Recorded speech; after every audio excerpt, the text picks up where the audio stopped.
नमस्कार, जय हिंद। मैं हूं मनीष झा और आप देख रहे हैं मनीष लॉ क्लासेस। आज के वीडियो में हम part 3 of the Indian constitution fundamental rights के सेकेंड टाइप्स को पढ़ेंगे, जो राइट टू फ्रीडम की बात करता है। इसमें आर्टिकल 19 से लेकर 22 तक है।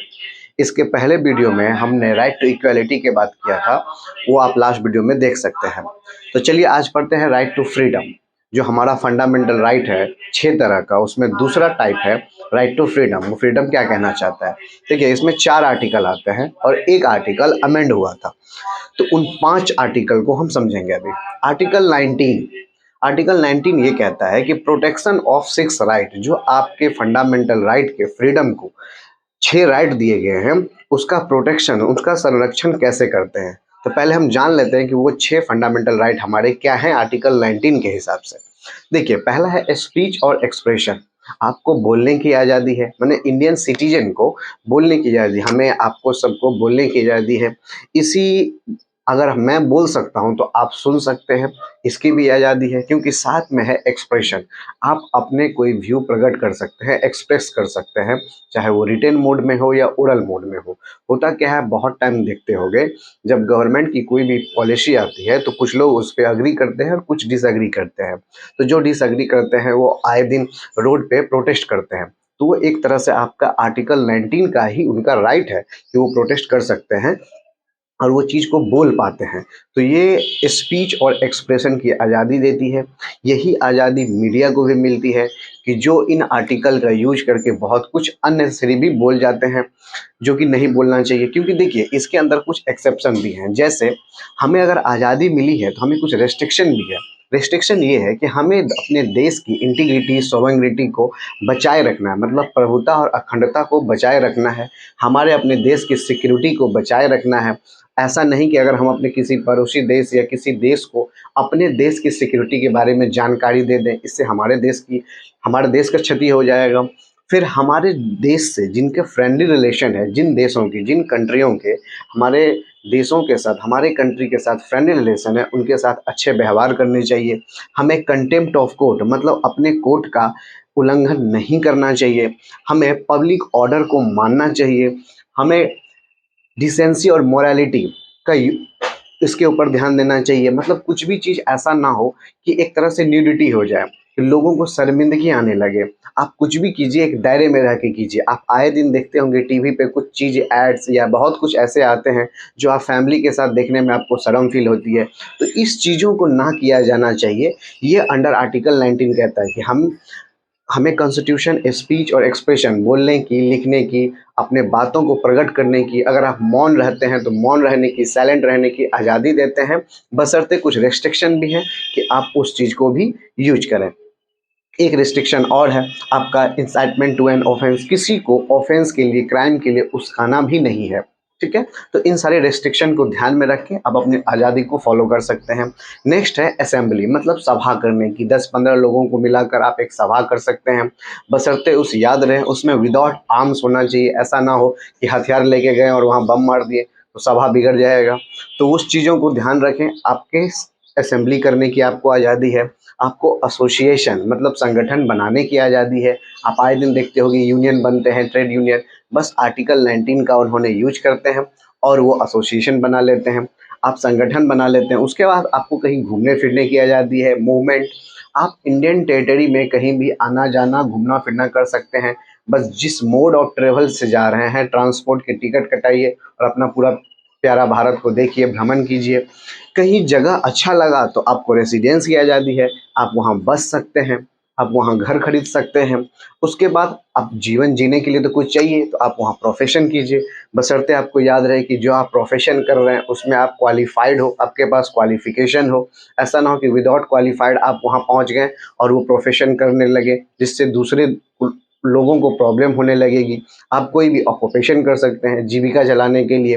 तो ये आर्टिकल 19 हमें जो राइट है, 6 राइट है, इसकी प्रोटेक्शन भी देता है कि आपको बोलने की आज़ादी है, एक्सप्रेस करने की आज़ादी है, आपको कहीं भी असेंबली बनाने की आज़ादी है, एसोसिएशन बनाने की आज़ादी है, आपको कहीं भी मूवमेंट करने की आज़ादी है, आपको कहीं अच्छा लगा आप रेसिडेंस भी कर सकते हो, आप प्रोफेशन भी कर सकते हो।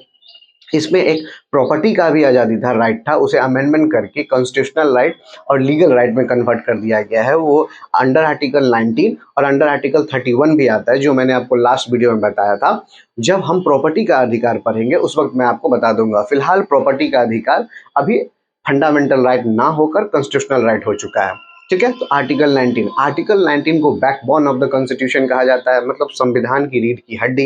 ये बहुत ही इंपॉर्टेंट है एज ए सिटीजन और as a exam point of view से और आपके पर्सनल लाइफ के हिसाब से, क्योंकि यही है जो हमें जिंदगी जीने का अधिकार देती है हमारा संविधान। चलिए आर्टिकल 20 के बारे में पढ़ते हैं। आर्टिकल 20 कहता है कि protection with respect to conviction for offence, मतलब कोई भी ऑफेंस, कोई भी अपराध होता है तो वो जब तक सिद्ध ना हो जाए उस वक्त तक आपको ये प्रोटेक्ट करता है। यही तो आज़ादी है कि जब तक कोई अपराध ना हो जाए, ऐसा ना हो कि एफआईआर हुआ और एफआईआर मात्र से ही कोई दोषी सिद्ध, ऐसा नहीं होता है। कोर्ट कहता है कि आप तब तक इनोसेंट हो अनटिल यू प्रूव गिल्टी, जब तक आपको इनोसेंट अनटिल प्रूवन गिल्टी, आप जब तक तब तक आप इनोसेंट हो, मतलब आप निर्दोष हो जब तक आपके ऊपर कोई भी दोष सिद्ध ना हो जाए। कोर्ट सिंपल कहता है कि you give me proof, I will give you justice.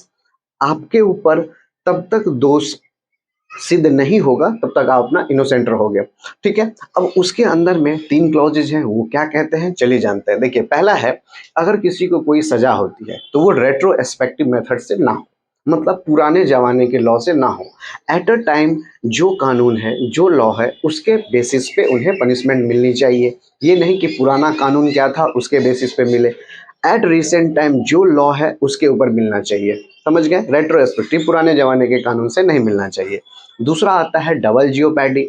Double जियोपैडी का मतलब होता है, मान लीजिए एक ही ऑफेंस के लिए उसे 2 बार पनिशमेंट नहीं मिल सकता।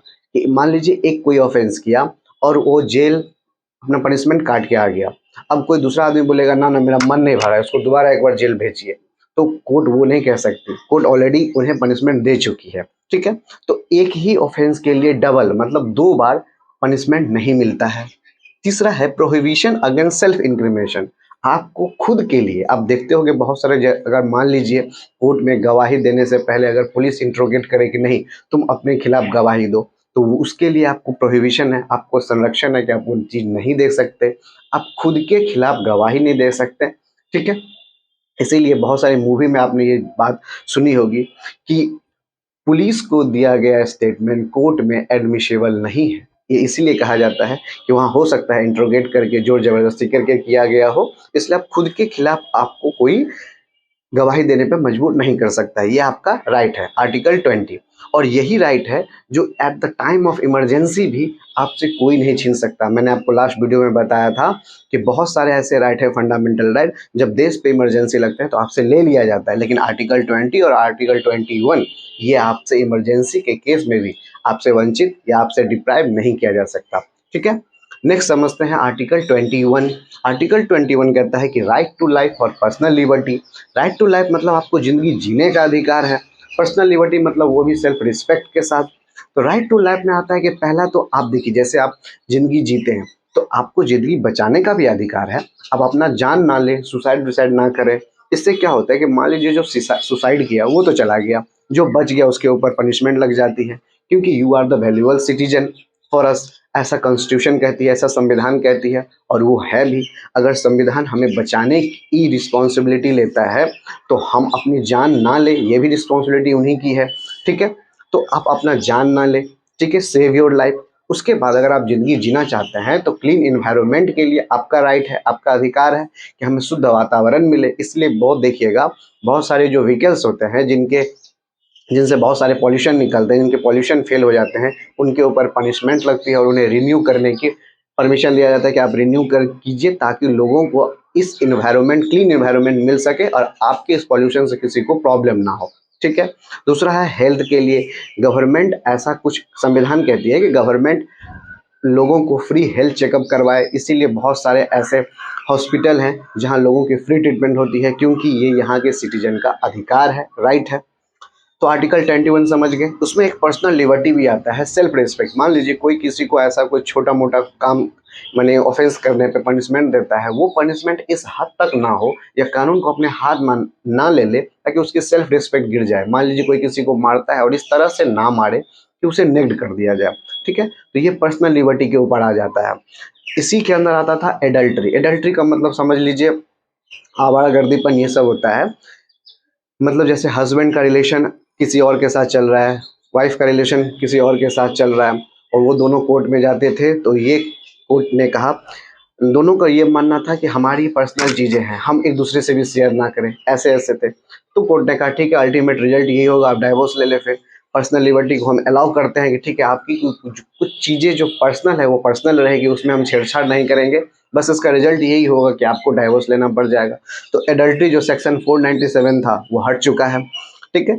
इसी के अंदर एक आर्टिकल और अमेंडमेंट हुआ था, 86 अमेंडमेंट, तो 2002 में था। वो था राइट टू एडुकेशन का, मतलब शिक्षा का अधिकार।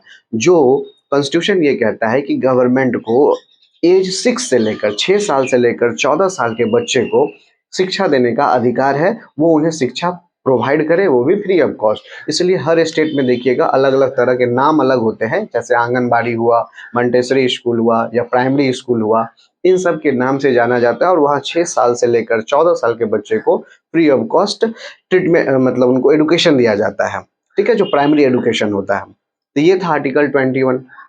आर्टिकल 22 को समझते हैं, प्रोटेक्शन अगेंस्ट अरेस्ट और डिटेंशन। देखिए, अरेस्ट मतलब हिरासत, डिटेंशन मतलब कैद या नज़रबंद, एक तरह से समझ लीजिए छुपा देना कुछ वक्त के लिए।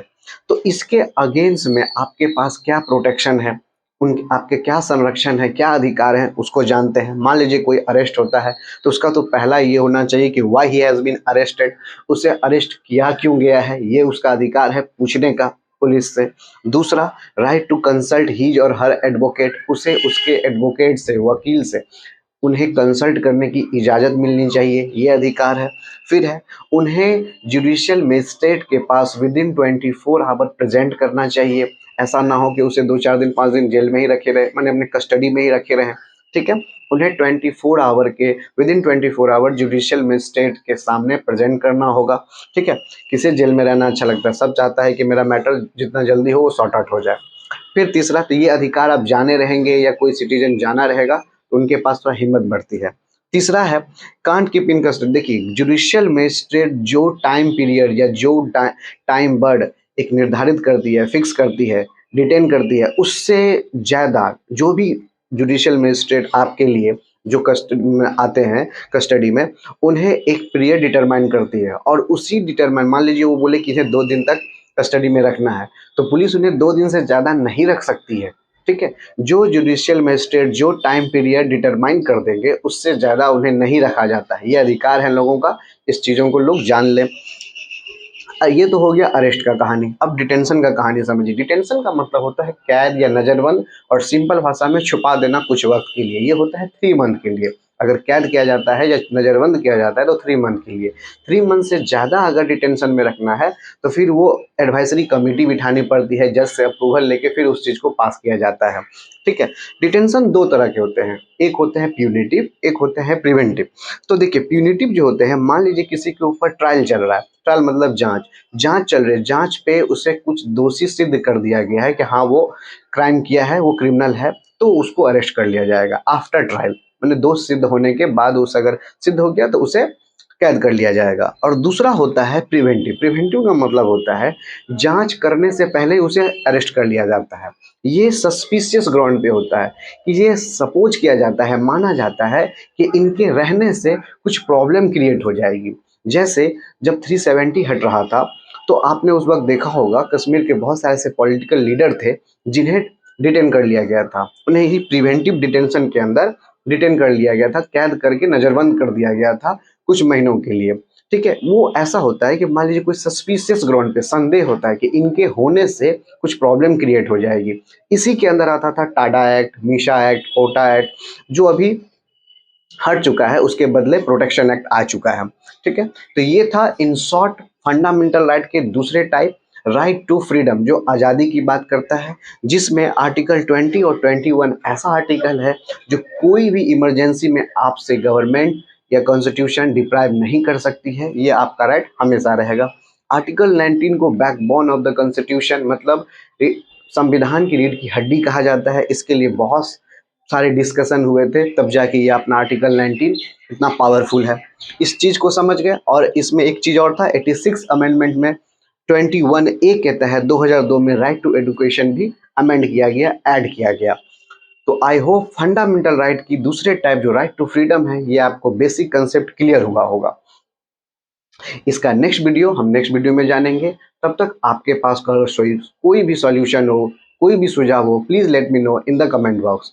और अगर आपको ये चीज़ अच्छी लगती है, मैं ऐसा ही कंटिन्यू करता रहूँ, तो please hit the like and subscribe button. मिलते हैं आपके साथ नेक्स्ट वीडियो में, तब तक के लिए जय हिंद, थैंक यू।